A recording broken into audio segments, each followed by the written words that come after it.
Hello guys, today let us see about consistency of linear systems by Vishnu and yeah, let's get started. What is primarily what is meant by consistency? So a linear system is consistent if and only if its coefficient matrix has the same rank as does its augmented matrix. The coefficient matrix with an extra column added, the column being the column vector of constants, and this we'll be looking at in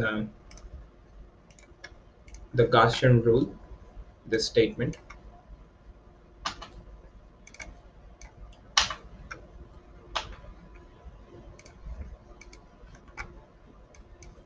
This statement we'll be looking at the Gaussian method, and if we go forward,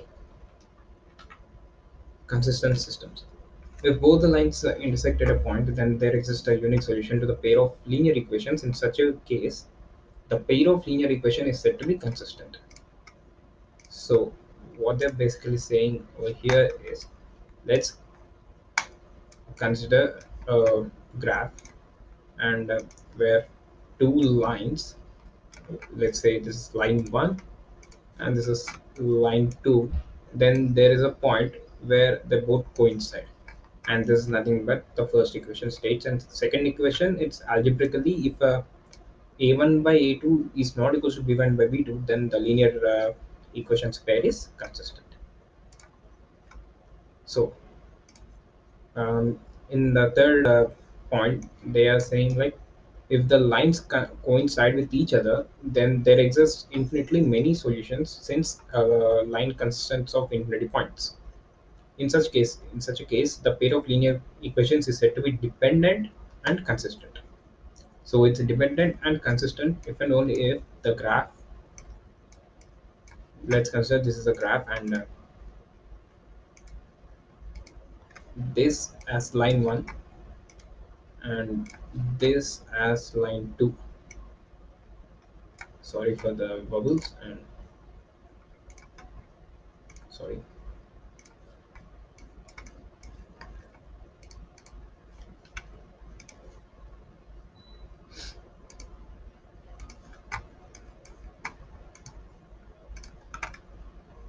And the line will be like this exactly.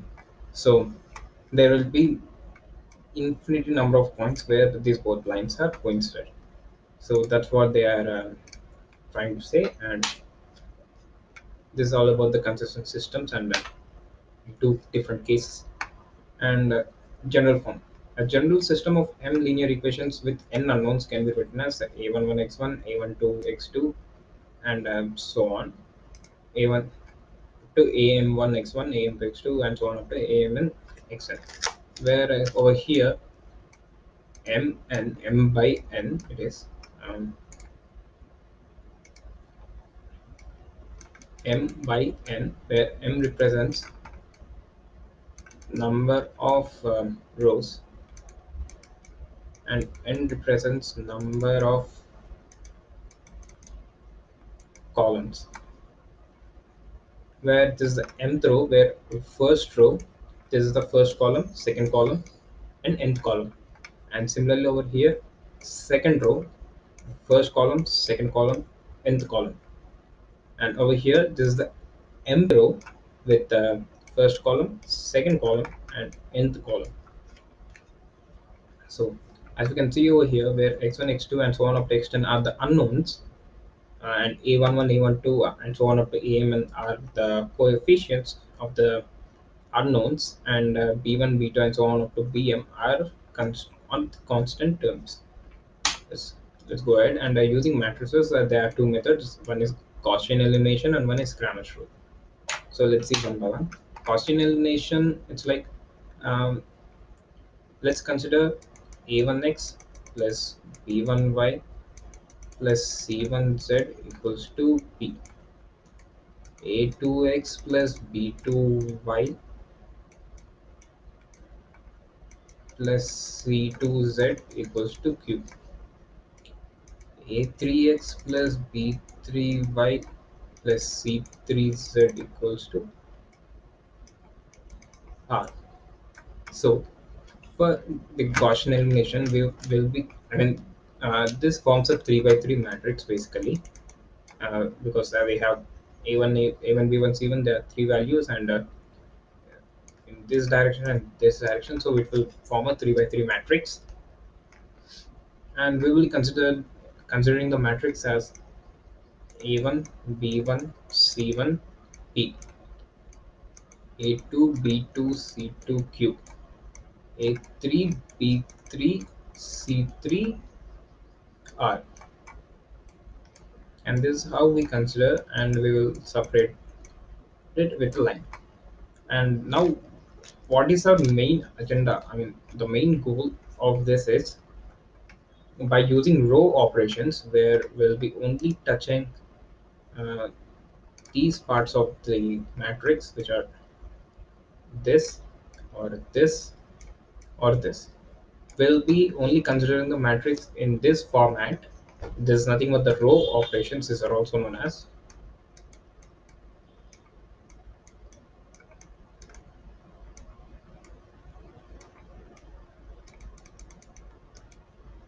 These are nothing but the row operations. And however, by using this row operations, we will be we will try to get these A2, A3, and B3 values to be zeros. We'll convert them with the help of row operations. And after achieving zeros in A2, A3, B3, the help of row operations, where it consists of, like, for example, A1, not A1, R1 is equals to R1 minus R2, which is nothing but row 1 minus row 2. R1 implies R1 minus R2, and which is nothing but A1 equals to A1 minus A2. B1 is equals to B1 minus B2. Similarly, C3 is equals C1 equals to C1 minus C2. Not C3, C1. So this is how the row. This is how we perform the row operations, and we will achieve the zeros for A2, um, A2, A3, and B3.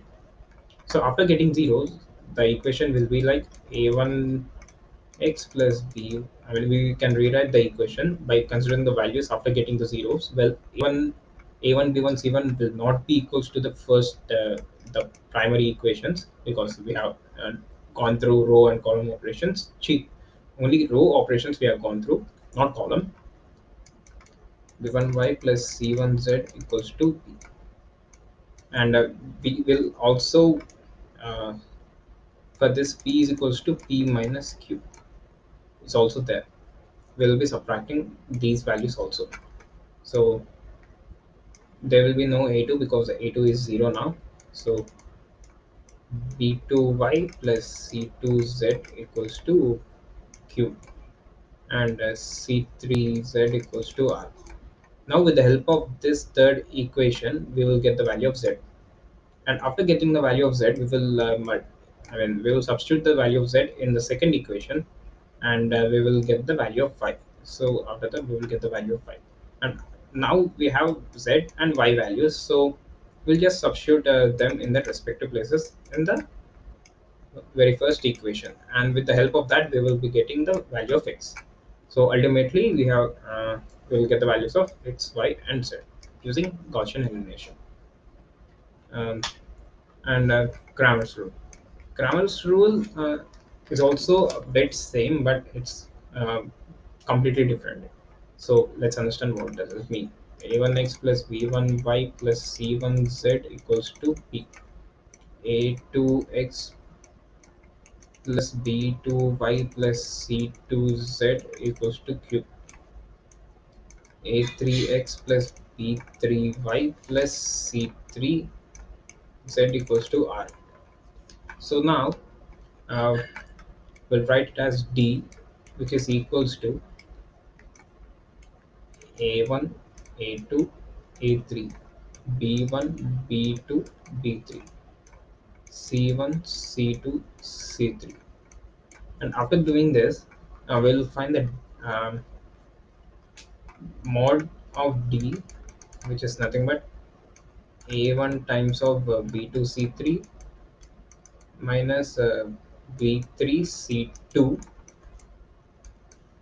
and minus B2 B1 A2 C A2 C3 minus A3 C2 plus uh, C1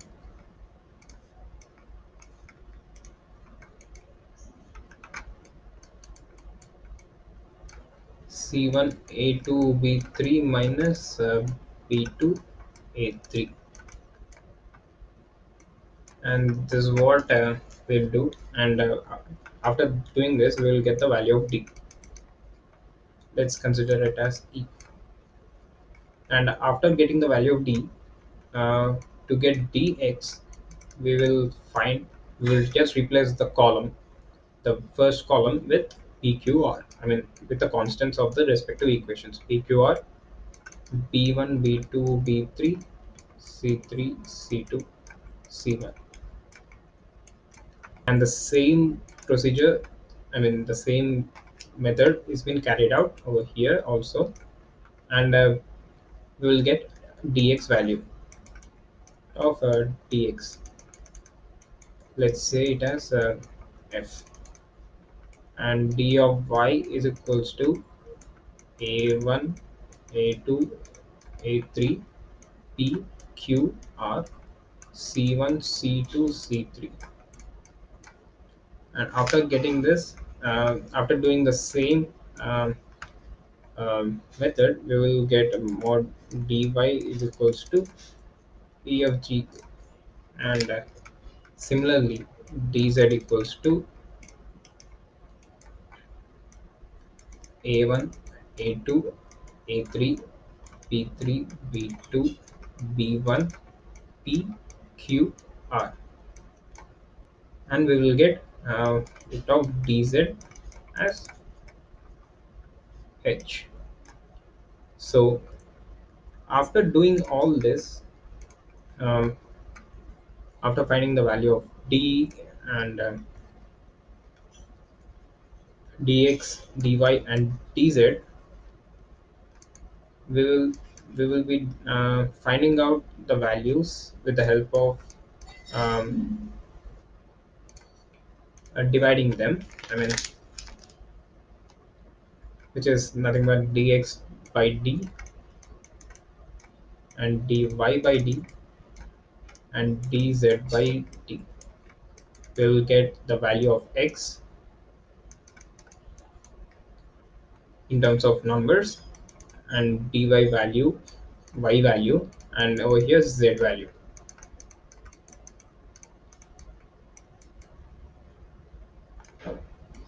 z value. And this all about the Cramer's rule. Uh, with the help of Cramer's rule, we can also find the xyz values. And thank you.